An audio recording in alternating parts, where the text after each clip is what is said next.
All right. That was it, ladies and gentlemen. Welcome to another episode of the Corner Blue, episode 37. I'm Andres Rico. I'm here with Ward Varado, and we're here to break down our first dub of the qualifying rounds. Time to digest it, time to break it down, and just basically unwind a little bit before Sunday hits us. But first of all, I just want to say congrats, Hugo, in the sense of, you're one of the main reasons that Enrico is playing with the blue kit and the comeback kit delivered. So props to you, because obviously you were involved with that in one way or another. So thank you. Well, I'm happy. I'm happy for the team. Obviously, I'm happy for Enrico. I think it's going to be a boost of confidence for him. He's received some criticism, or perhaps sometimes there are unrealistic expectations by a certain sector. But I think today the team as a whole played really well. Obviously, when we look at the difficulties that we've been having scoring goals, Enrico's goal become even more important. And on top of that, we won with that goal, and we're back in the fight for the top spots. So, I mean, overall, of course, I'm happy for Enrico. Someone that I worked on getting to the national team for a while, and now he's there, and I'm happy that Hugo Perez, trusted him to start, and he paid dividends today with that goal. But again, I mean, overall, I mean, the two center backs, Dominguez and Vigil, excellent, and that speaks, great things about our team. And as I said in yesterday's episode, it's important to have players that can step in and do the job, and they did it. They excelled at their job. On the center backs, where were they developed domestically? That needs to be a clear indicator. Vigil, barely his third cap, if even that. His first appearance in the octagonal, great performance. He had never played along with Dominguez, if I'm not mistaken, and it was like, it wasn't an issue. It wasn't an issue that Selecta was missing. It wasn't an issue that Rona was missing. I mean, I think, to me, it's impressive that you have Roldan switching flanks, and then you're playing with two center backs that haven't played with each other, and it was pretty much seamless. Yeah. I mean, you mentioned Roldan. I mean, the guy can play any positions. I mean, literally, he can play baseball goalkeeper. Utility player. Yeah, he's a baseball utility player. Yeah, he can't. At first I thought, well, by playing him in the left wing, we'll lose some of that attack that Larin provides, and perhaps we did. But he's one of those players that you just trust. Trust that he's going to get the job done, that he's not going to lose the ball, that he's going to make the right moves. You rarely see him make the wrong pass decision. Yeah. And so props to him. He's like a Salvadoran James Milner, where he can play everywhere, except he's younger. So that's a good thing. We'll have Roldan for a while. Another thing, the midfield. I think it was interesting that he went with his three, Marvin, Chicho, and Darwin. I think that was kind of bold, considering the new pieces that were brought in and kind of what was on the line. So he showed that he trusted them. I think what helped with them on the pitch is their experience playing in the conditions that the game started off with. We're talking about the pool that can be El Cusca. And so you saw that they weren't going to be able to play finesse, the first half with the ball at risk of getting stuck in the water and, just not being able to control exactly where it was going to go. you saw them kind of bunker down, be sound defensively, but then make the right decisions of, you know what, when am I going to play off someone just so that we can get the ball out of our defensive third or out of the midfield and create space? Because first half seemed very more direct. I put on Twitter jokingly that, you know, it was possibly going to have to be full playa time. But I think that's something that our players are aware of, you know, when Cusca gets soggy, when Cusca is a mess, that you do have to step it up and switch it, you know, and it came through today in the first half. Second half, the drainage seemed to do its job.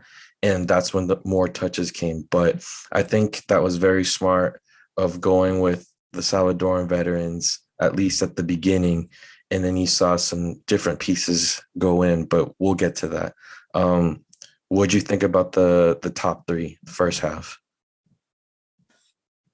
The top three attackers, yeah. You know, I think they did a really good job. Of course, I think I mean, first of all, Jairo. I mean, Jairo is just right now. He's on the top of his game. He's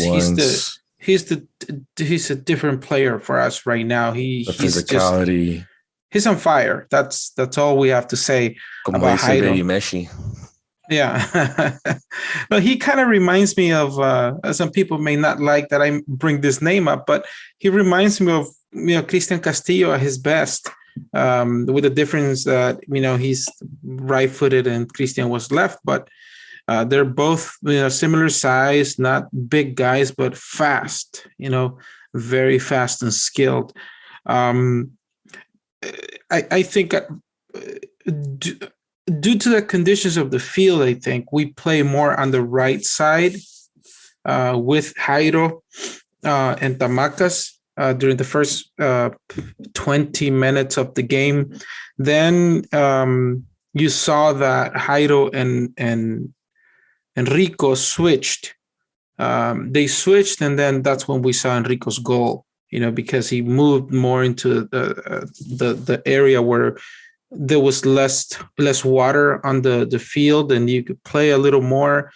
And I like them. I think they did. I think they did a really good job. Obviously, Rivas had opportunities, and I don't think Rivas really missed opportunities. We have to. The goalkeeper also counts, and I think Rivas did really well. His runs, his reception between the center backs, being able to trap it and keep the play going. There were a couple plays that if only he would have touched it, let's say, I think it was the second post. I don't know if it was to Marvin or Jairo in the first half, they would have had a clear shot. Just a couple plays where if he would have just kind of slowed it down a little bit, he had people entering the box that could have had a better angle at the shot. But yeah, like you said, I think he did well. The shots that he needed to hit on target, he did. He made his runs, his positioning. It's just, it wasn't his night. Yeah. I mean, not his night in terms of not putting the ball in. Yeah. But I mean, I think he did well. And sometimes you score and sometimes you don't. I just sounded like Gattuso right now.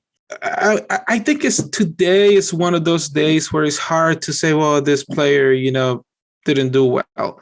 Narciso Orellana, a beast in the midfield as usual. I mean, the goal starts with him. He won a ball in the midfield, and then it landed on Jairo's foot, and then, you know, the rest we know. But also, if you look, I mean, there's little details that you pay attention to. That goal, first of all, Enrico receives the ball with a defender on him, and the ability that he has that we've seen to be able to shoot the ball in very short spaces. We saw it today.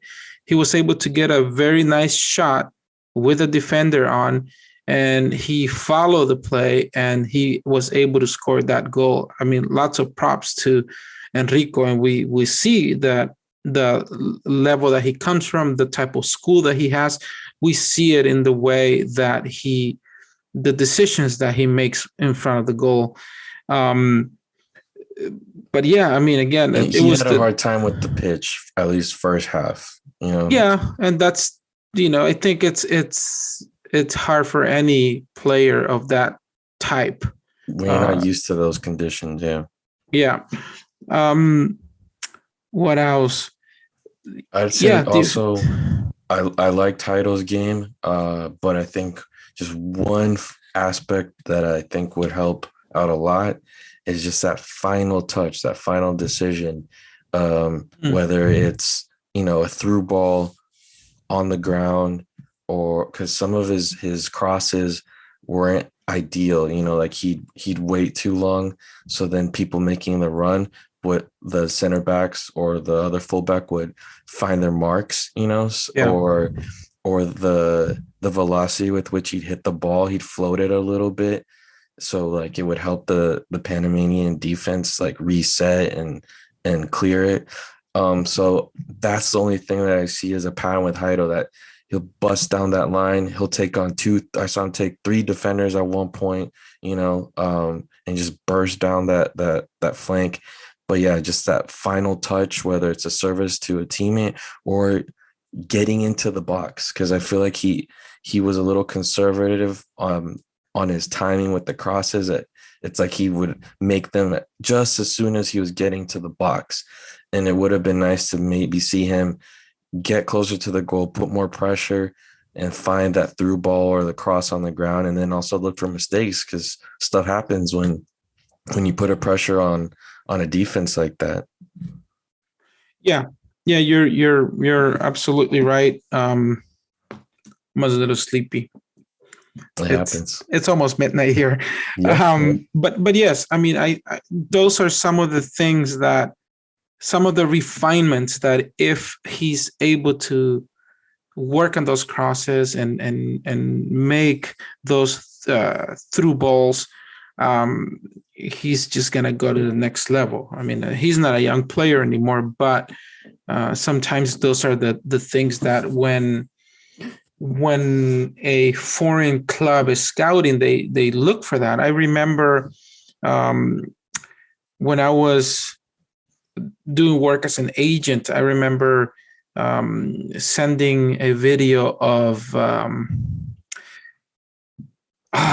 was his name? That fast guy that we had on the right side. He had a really good run with the U23s, and then he did really well with the senior team, and then he just disappeared. Not Jonathan Aguila, but I'm trying to remember. It was like similar to Isidro. Yeah, I remember Isidro. I remember sending the videos to a English scout. And he was like, he's a really good player. He's fast. He can dribble, but he needs to work on his crosses. And those are the things that that make you a good player to a really great player. And yeah, you're right. It would be great to see him improve on that, but other things that he does, he's making a big difference for the team right now. Mario, I thought he did really well. Yeah. It seemed like he was a little more comfortable with the ball as well. Yeah. Even though I noticed they weren't playing to him as often as they avoided that whole scenario. So I think that was good. That took the pressure off him, because a few moments that he had to make clearances, it was more towards, middle, but deep, far enough where, you can recover from that if you don't get the ball off of that. Yeah. Yeah. So it was a really good game from the whole team. The subs, I think it's kind of hard to gauge it. I'd say Bunia did a good job. You could see how he changed the attack in a sense that his positioning he was almost like that first line of defense in the mid, but also has that explosion, being more direct on goal. It's almost like he played right behind the 9 up to a certain point, but with more of like a defensive mid, or more of a midfield role. But I did like, he came in strong. Like that's what we saw was kind of what I remember seeing 6 years ago when he did play that five spot, um, Hmm. or he was more in a defensive mid role along with Richie. But you see that physicality, like the dude's like, he's short, but the dude's pretty buff, and so he Yeah. was he was knocking the Panameños off the ball. They did not like his presence, and I like the intensity, and one thing that stood out just from the whole team was the concept of managing the game management, playing the little games within the games of trying to get the Panamanians desperate and pissed off, even since the first half. And you could see it, once the players got angry and were distracted from what they needed to do, you knew it was going to be hard for Panama to try and get the result because they just seemed way too easily distracted, or they take the bait on some of the mind games going on. And I wouldn't necessarily say that it was unsportsmanship, on behalf of our players. It's just normal stuff that you see within the sport. But yeah, you saw that the Panameños seemed very eager, and the ref was, to me, a typical CONCACAF ref, but Yeah.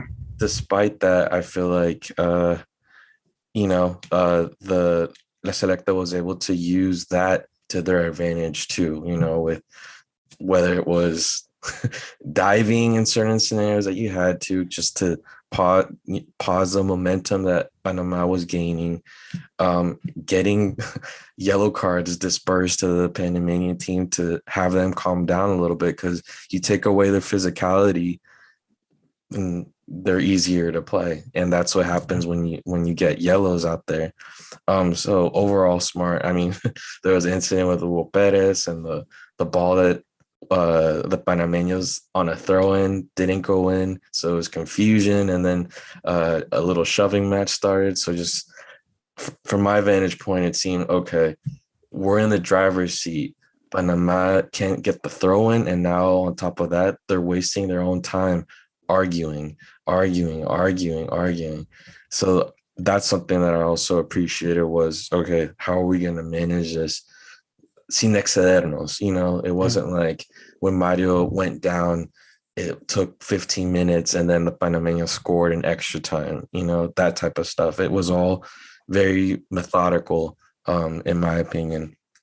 Yeah. Panama's 23 could have easily Yeah. been given a red card Oh yeah, there on was that a elbow. He yeah. elbowed Enrico. I don't know why the captain got the yellow card. I mean, he kind of did during the play that was somewhat, not quite a big foul. He was kind of extending his arm a little. He was overdoing it. But then the guy who goes in with a straight elbow is number 23. 23, yeah. And then he He had could already gotten in trouble earlier in the he could have match. been red carded easily.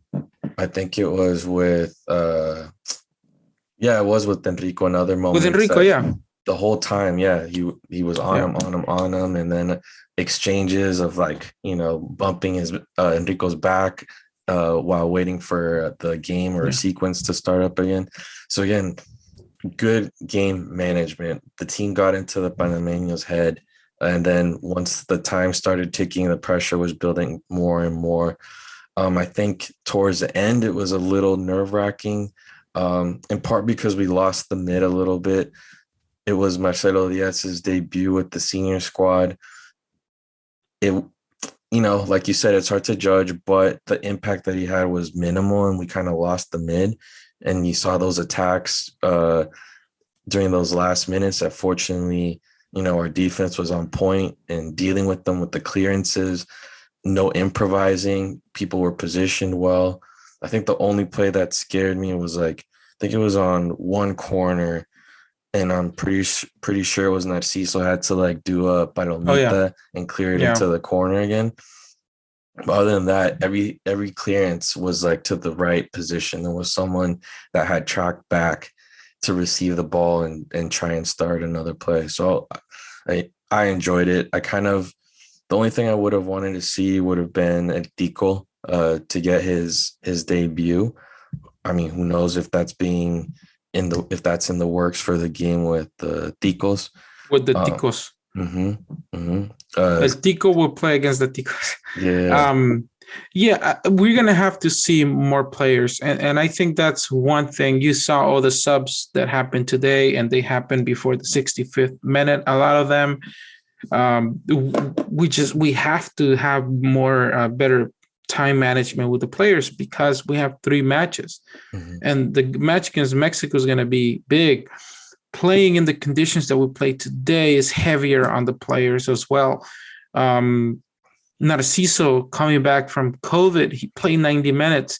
I think he's going to get his opportunity, and we're going to get to see what he can do. The Tico? The Tico, yeah. Cristian Martinez. And I think with todo el cariño y respeto, of course, you know. Yeah. I think we can go. I think we can.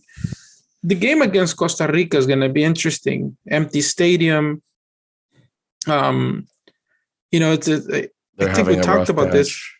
It's strange for players to play under those conditions, but I think it can be for us a little more beneficial.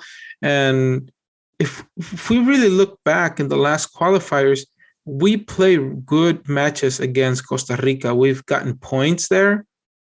In the point. We've got a point, and it's a point. Yeah, it's a point, and I remember the previous qualifying round with Cheyo, when they used to play at Saprissa Stadium, in not the hexagonal but the quadrangular. They got a good match there.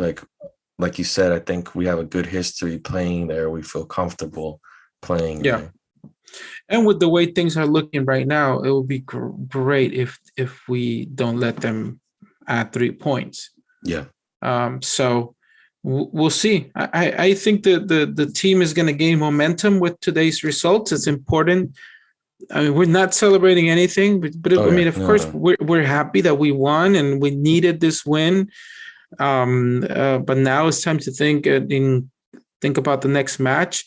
But of course, especially for a young team like ours, winning these matches, it helps you gain momentum. And we can't underestimate anyone, even if Costa Rica we may not be seeing the best version of Costa Rica.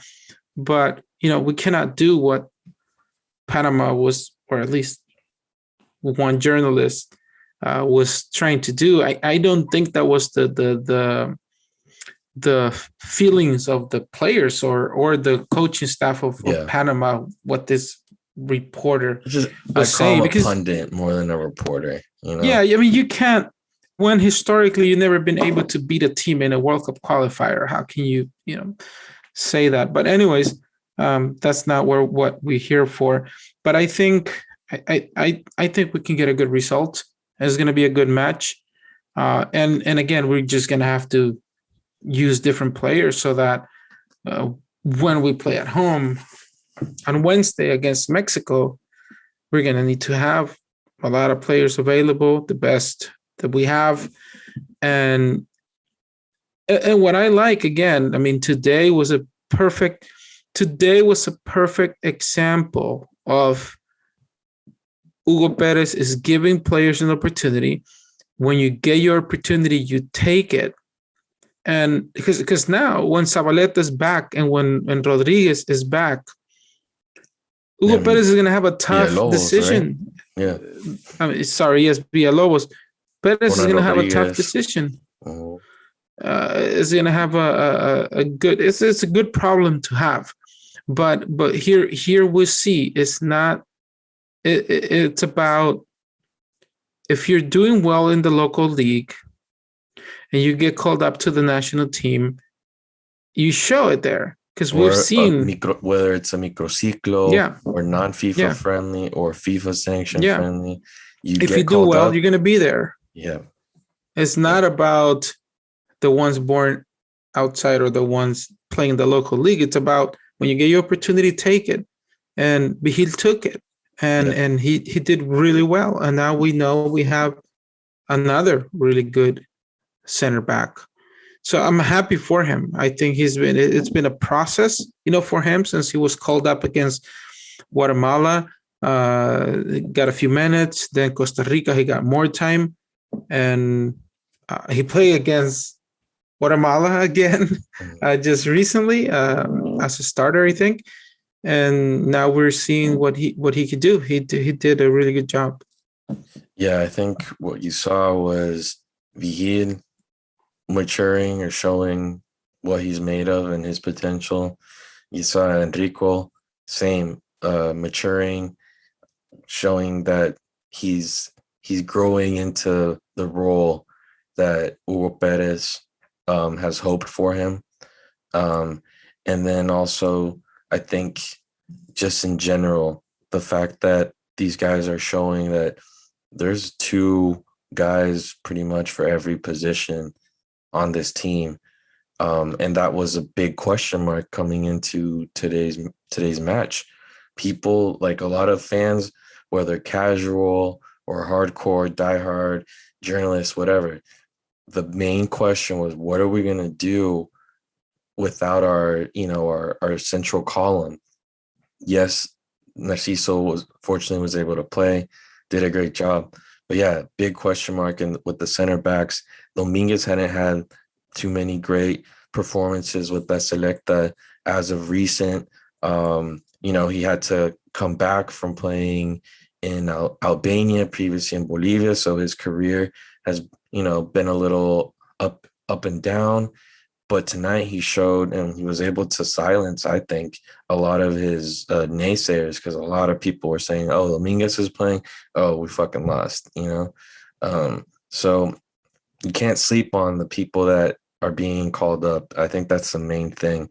And I put on Twitter too, like I had a bunch of fun tweeting tonight. So shout out to everybody that was interacting and saying hi. But I think right now is the time just to go with the flow with this team. I didn't have any expectations going into this game just because of the big question marks, just because of the recent performances. And it was great to see, old faces rise up, the younger guys rise up. And I think the main thing is that we need to enjoy this whole process, see it unfold. Like we're just witnesses to this, and we're spectators to this, and all we can do is just enjoy the process.